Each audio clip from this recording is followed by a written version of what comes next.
네, 오늘의 주제는 환율입니다. 앞서도 살짝 그 기사를 통해서 환율에 대한 이야기를 들었는데 이 뒤통수가 얼얼할 정도로 요즘에 환율이 빠르게 또 하락을 하고 있다라는 게 금융시장의 분위기입니다. 이 같은 좀 평가가 나올 만한 것도 2년 6개월 만에 1,100원 선까지 또 하락을 했다 이런 얘기가 나왔던 거거든요. 최근에 좀 원달러 환율 어떻게 흘러가나요? 예, 일단은 오늘 1,082원까지 떨어졌습니다. 네. 예, 오늘 1,100원을 하회한 이후에 지금 11원 60전 떨어지면서 상당히 속도가 가파르다라고 말씀드릴 수가 있겠습니다. 지금 이제 원화 강세, 그러니까 환율이 떨어지는 것은 원화가 강세를 나타내는 것을 의미하는데요. 원화 강세를 의미하는 것은 상당히 긍정적입니다.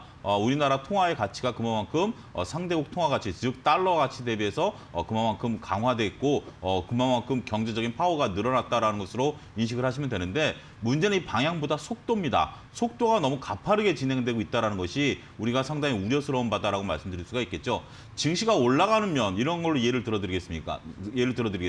증시가 올라가는 건 상당히 좋죠. 증시가 올라가는 걸 싫어하실 분들은 없죠. 하지만 가파르게 올라가면 다소 우려스럽다 이런 얘기가 나오는 거 아니겠습니까? 결국 이러한 방향보다는 속도의 문제가 지금은 중요시되고 있다라고 좀 말씀드릴 수가 있겠습니다. 아쉬운 것은 그럼에도 불구하고 정부가 아직 특별한 대책을 내세우지 않고 있다라는 점이죠. 일단 금융당국에서 구두 개입을 통한 여러 가지 방향에 대한 것들을 좀 바라봐야 되는데 아직까지 그러한 얘기들이 없다라는 점이 일단 시장에 있어서의 원화 강세가 더욱더 가파르게 이루어질 가능성이 높다 이렇게 좀 말씀드릴 수가 있겠습니다. 네, 그렇군요. 원화 강세, 한국의 경제적인 파워가 있는 거기 때문에 긍정적으로 볼 수는 있겠지만 다만 너무 빠르게 올라간다, 너무 빠르게 지금 속도가 붙고 있다라는 부분에 대해서 우려를 좀 하고 계신 겁니다. 정부도 좀 이에 대해서 발빠른 좀 대응이 필요하다라는 덧붙인 이야기까지 전해주셨는데 한국은 또 수출 의존도가 굉장히 크잖아요. 네. 팔아도 근데 돈이 안 된다, 이런 이야기가 있는데 이런 부분은 어떻게 해석을 해야 될까요? 우리가 일단은 이런 부분들을 좀 다시 고민해 봐야 될 부분들인데요. 우리가 이제 수출 주도형 국가입니다. 우리나라 GDP의 70%가 수출로 이루어져 있기 때문에 네. 여러분들이 이제 환율이 원화 강세가 이루어지면 수출에 있어서 가격 경쟁력이 떨어진다 이렇게 생각을 하실 수가 있습니다. 예를 들어 드리겠습니다. 일단 1,200원에 1달러를 받았던 게 지금 1달러 받으면 1,100원밖에 안 된다라는 거죠. 네. 그만큼 얼마 전에 1,200원이었는데 지금 1,100원이면 약 10% 정도 그냥 똑같이 물건을 팔아도 마진이 10% 정도 줄어든다라는 거죠. 이건 어마무시한 숫자입니다. 이렇게 되다 보니까 수출 기업들의 이익 생산성이 많이 줄어들지 않겠는가 이렇게 좀 인식들을 하시는데요. 다행스러운 것은 지금 수출 기업들 대표적으로 삼성전자, 현대차, 화학 이런 것들 아니겠습니까? 이런 것들이 현지 공장화를 지금 많이 단행을 했습니다. 워낙 우리가 이 환에 대한 위험도가 높다 보니 그러니까 원화가 약세일 때는 이익이 나다가 원화 강세면 이익이 떨어지고 이렇게 되다 보니까 이런 것들은 기업들이 자신들의 기업에 운영하는 데 있어서 미래에 대한 전망을 내세우기가 상당히 어려운 부분들이거든요.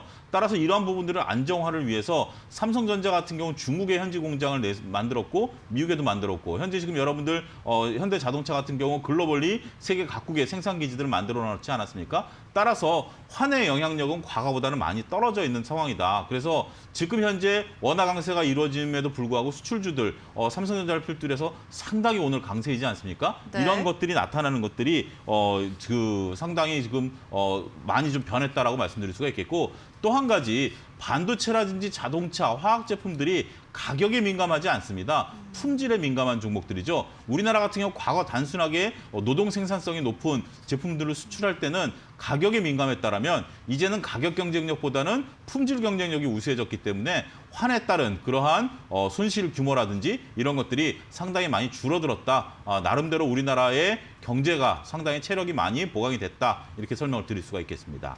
알겠습니다. 환의 영향력이 과거보다는 떨어졌기 때문에 이렇게 살펴보신 것 같은데요. 외국인들의 환율에 심리적인 지지선이 있습니다. 만약에 그게 붕괴가 된다면 앞으로의 시나리오는 좀 어떻게 전개될지 이에 대해서도 궁금하거든요. 환율이 보세요? 하락하면 긍정적인 게 외국인들의 매수세가 들어온다라는 거죠. 네. 외국인들의 환차익이 일어난다는 겁니다. 다시 예를 들어드리도록 하겠습니다. 외국인들이 1,200원대에 우리나라에 들어왔다가 다시 1,100원에 1달러를 바꿔간다면 앉아서 10%를 오히려 외국인들이 이익을 내는 거죠. 따라서 주가가 오히려 움직이지 않는다 하더라도 1달러를 1,200원에 바꿨다가 다시 1,100원으로 바꿔가면 10% 앉아서 이익을 보는 거죠. 지금 외국인들 같은 경우는 두 마리 토끼를 다 잡고 있습니다. 외국인들 선호주들 거침없는 상승세를 보이고 있지 않습니까? 여기에 환차익까지 보고 있으니 외국인들은 더할 나위 없이 좋다 이렇게 말씀드릴 수가 있겠습니다. 근데 심리적 저항선이 무엇이냐라면 네. 우리가 지금 역사적인 고점을 2,700선 오늘 갱신했습니다만 이제야 외국인들은 고점을 찍었다.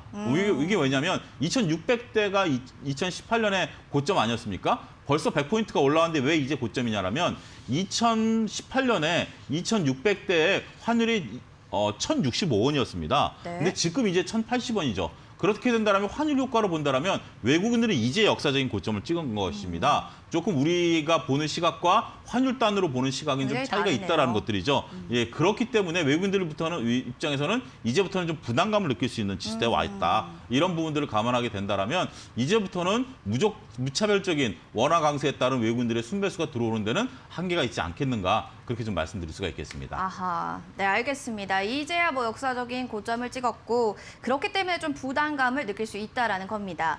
뭐 환율의 수혜주로 꼽히는 게 뭐 항공, 조선 뭐 이렇게 될 철강 등이 있고요. 예. 피해주로 꼽히는 뭐 업종 보면 뭐 IT 자동차잖아요.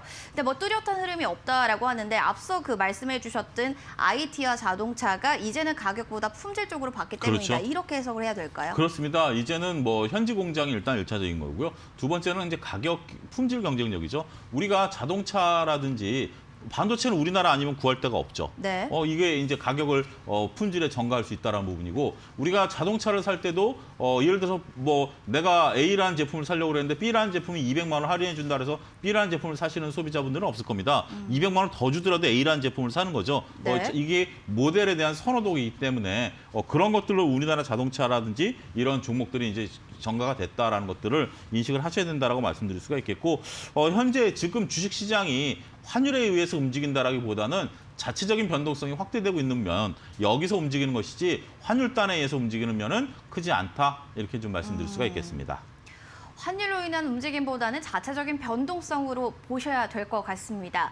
이어서요, 뭐 위안화 강세, 뭐 우리나라 수출 실적에 대한 개선, 더불어서 위험자산 선호 심리가 이렇게 삼박자가 딱 떨어지게 된다라고 하면 환율 하락 추세를 뭐 막을 수 없을 것이다 이런 전망들이 있습니다. 네. 이에 대해서 뭐 이야기를 좀 나눠보고 싶은데 환율 하락이 이렇게 지속된다고 하면 안전핀 역할을 할 수 있는 종목은 어떤 종목 될까요? 일단은 지금 환율 부분에 있어서 종목군을 선택하기는 쉽지 않습니다. 증시에 있어서 변동성 앞서 언급드렸던 확대와 맞물려 있는 상황이기 때문에 현재 지금 뭐 수출주라든지 이런 것들이 환율의 민감성이 과거보다는 떨어져 있기 때문에 환율의 직접적인 관련 이런 것들을 선택하기보다는 환율과 무관한 종목을 선택하는 게 오히려 낫지 않겠는가 그렇게 말씀드릴 수가 있겠습니다. 따라서 저는 금융주를 좀 말씀드릴 수 있겠고요. 이것은 환율과 무관하죠. 따라서 환율의 단에 따른 수혜와 이익을 보는 부분들이 없기 때문에 오히려 환율이 현재 이렇게 움직일 때는 다소 피해 있는 금융주를 사시는 것도 좋지 않겠는가.